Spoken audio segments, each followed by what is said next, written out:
పోయిన వారంలో ముఖ్యమంత్రి చంద్రబాబు నాయుడు గారు మొట్టమొదటి ప్రోగ్రాం ఆంధ్రప్రదేశ్లోనే మన అనకాపల్లికి రావడం, ఇక్కడ కూటమి అందరూ కూడా స్వాగతం పలకడం చూశాం. ఆయనకి ప్రత్యేక ధన్యవాదాలు తెలుపుకుంటూ, ఎందుకంటే ఆంధ్రప్రదేశ్లోనే విశాఖపట్నం జిల్లా, ఉమ్మడి విశాఖపట్నం జిల్లా, దానిలో భాగమైన అనకాపల్లి భారీ మెజారిటీతో గెలిపించడం, అది ఆయన కూడా చెప్పడం, అందుకే ఇక్కడికి రావడం మొట్టమొదటి ప్రోగ్రాం. వచ్చి ఆయన ఏదైతే పోలవరం కెనాల్ ఉందో ఆ కెనాల్ని 800 కోట్లతో అనకాపల్లి వరకు మొట్టమొదటిగా నీరు ఇస్తానని చెప్పడం,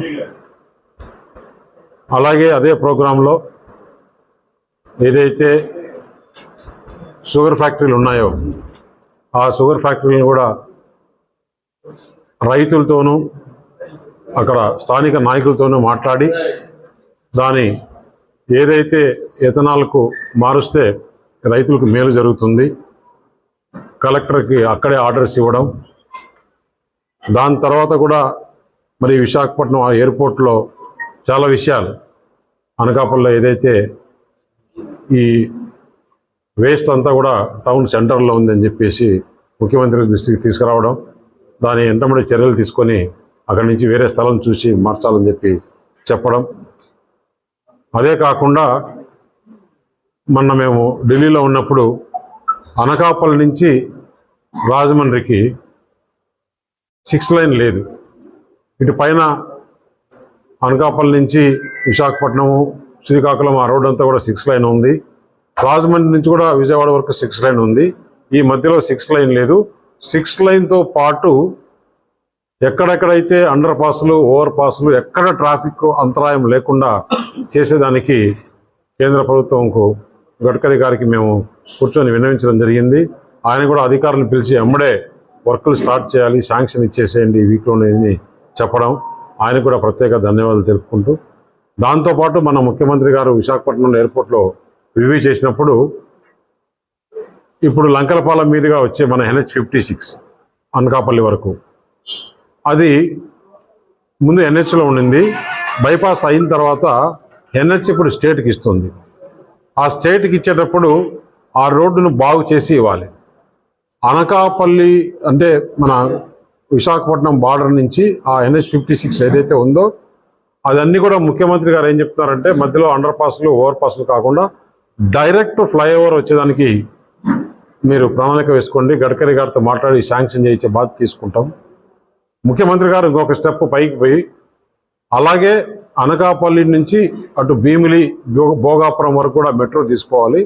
అది కూడా ఒక సైడు కింద రోడ్డు, దానిపైన ఫ్లైఓవరు, దానిపైన మెట్రో వచ్చే విధంగా కూడా ప్లాన్ చేయమని చెప్పేసి ఆ డిజైను ఎట్లా ఉంటుంది ఏం తయారు చేయండి, గవర్నమెంట్ ఆఫ్ ఇండియాతో మాట్లాడి చేస్తామన్నారు.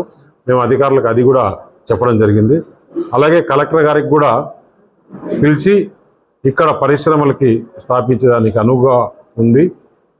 మాడుగుల, చౌడవరం ఈ 2 ప్రాంతాల్లో గవర్నమెంట్ ల్యాండ్స్ కానీ ఎక్కడెక్కడ ఒక్కో దగ్గర 5,000 ఎకరాలు దొరికే విధంగా లేదు, కొంచెం గవర్నమెంట్ ఉండి కొంచెం ప్రైవేట్ వేన అక్విజిషన్ చేసి అక్కడ ఒక ఇండస్ట్రియల్ క్లస్టర్ చేసే విధంగా కూర్చొని త్వరగా రిపోర్ట్ ఇవ్వమని చెప్పడం జరిగింది. కలెక్టర్ గారితో కూడా మాట్లాడడం, MROలు, ఈ RDOలు ఇప్పుడు వచ్చేస్తే కొత్తగా త్వరగా అది చేసేస్తే, ఎందుకంటే ఇప్పుడు చాలా వస్తువులు చైనా నుంచి ఇండియాకి వస్తున్నాయి.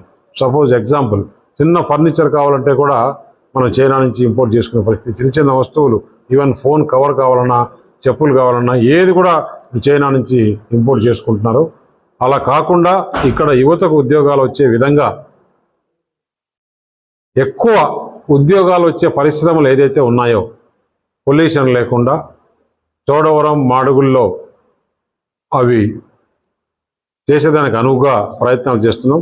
నేను కూడా ఎంపీగా గెలిచినప్పటి నుంచి అటు అదానితో కానీ, సజ్జన్ జిందాల్తో కానీ, బిర్లా వాళ్ళతో కానీ, రిలయన్స్ వాళ్ళతో కానీ, భారతదేశంలో ఏదైతే టాప్ ఇండస్ట్రీస్ ఉన్నాయో ఒక పక్క IT, ఇంకో పక్క సిమెంటు, హైడ్రోజను, ఈ ప్లాంట్ అన్ని కూడా ఇక్కడికి తీసుకొచ్చేదానికి అందరితో ప్రిలిమినరీ డిస్కషన్స్ మొదలు పెట్టడం జరిగింది. SEZ కోసం అక్వైర్ చేసిందని దానికి హైవే నుంచి కనెక్షన్ కావాలి. ఆ హైవే నుంచి కనెక్షన్ కూడా ముఖ్యమంత్రి గారు మొన్న అక్కడే స్పాట్లోనే కలెక్టర్ గారికి ఎంటమడే రైతులకు ఇబ్బంది లేకుండా కావాలంటే రైతులకు మంచి పరిహారం చెల్లించి అక్కడికి కనెక్షన్ ఇవ్వడం, ఆ నక్కపల్ల SEZ వర్కులు కూడా ఎంటమడే కేంద్ర ప్రభుత్వం నిధులు ఇస్తున్నారు, అవి కూడా స్టార్ట్ చేసి అక్కడ ఇండస్ట్రీస్ వచ్చేదానికి కూడా ప్రయత్నం చేయడం జరిగింది. అలాగే BPCL ఆంధ్రప్రదేశ్లో పెట్రోకెమికల్ పెట్టేదాని కోసం ప్రయత్నం చేస్తున్నారు. వాళ్ళు 3 ప్రాంతాలు కావాలన్నారు. మనం ఈ 3 ప్రాంతాల్లో ఈ సముద్ర తీరంలో ఏదైతే ఉందో యలమంచిలి, పెందుర్తి, ఆ ప్రాంతాల్లో కూడా మన అనకాపల్లి, పెందుర్తి, పాయకరావుపేట ఎక్కడైతే వాళ్ళకి సరిపోతుందో ఆ ప్రాంతంలో కూడా మనం కలెక్టర్కి చెప్పడం జరిగింది. దాదాపు 4-5 వేల ఎకరాలు కావాలంటున్నారు. అవి కూడా అనుగుణంగా ఎక్కడున్నాయో చూడమని చెప్పేసి చేయడం జరిగింది. ఈ ప్రాంతంలో ఏదైతే ముఖ్యంగా యువతకు ఉద్యోగాలు వచ్చేదానికి ఏదైతే ఎలక్షన్లో చెప్పామో తప్పకుండా ఆ ప్రయత్నంలో భాగంగా ఉంటాం. అలాగే నేను MP గ్రాంట్ ఏదైతే వస్తానే ఈ నెలలో MP గ్రాంట్ మొదలవుతుంది. ఫార్మాలిటీస్ అన్ని జరుగుతున్నాయి. దానికి ప్రయారిటీ ఎక్కడ drinking water, mineral water plant కావాలనో ఎంతమంది విలేజ్లో అడిగితే అన్ని శాంక్షన్ ఇచ్చేదానికి కూడా రెడీగా ఉన్నాను.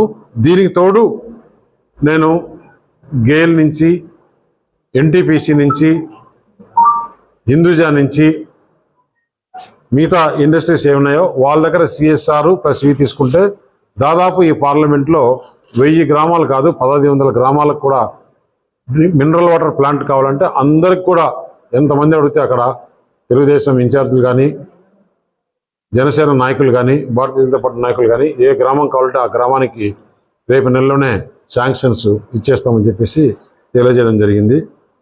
అలాగే ఇప్పుడు ఈ రోడ్డు కూడా మన సబ్బవరం టు శీలానగర్ ఆ రోడ్డు కూడా శాంక్షన్ చేయడం జరిగింది. మొన్న NHలో కూర్చొని మాట్లాడడం జరిగింది. నెక్స్ట్ రేపు పార్లమెంట్ సమావేశాలు ఉన్నాయి. పార్లమెంట్ సమావేశాల్లో నేను అనకాపల్లి నుంచి ముఖ్య నాయకులందరినీ కూడా ఇన్వైట్ చేస్తున్నాను. ఇక్కడ ఏదైతే కేంద్ర ప్రభుత్వం నుంచి మనం తెచ్చుకోవాలన్న నిధులు, పనులు ఏమి తెచ్చుకోవాలా అవన్నీ కూడా అందరినీ రమ్మంటున్నాను. వీళ్ళందరూ వస్తే నేను స్పీకర్ గారిని కోరాను, హోమ్ మినిస్టర్ని కోరాను, మిగతా నాయకులందరినీ కూడా MLAలని అందరినీ కూడా కోరాను.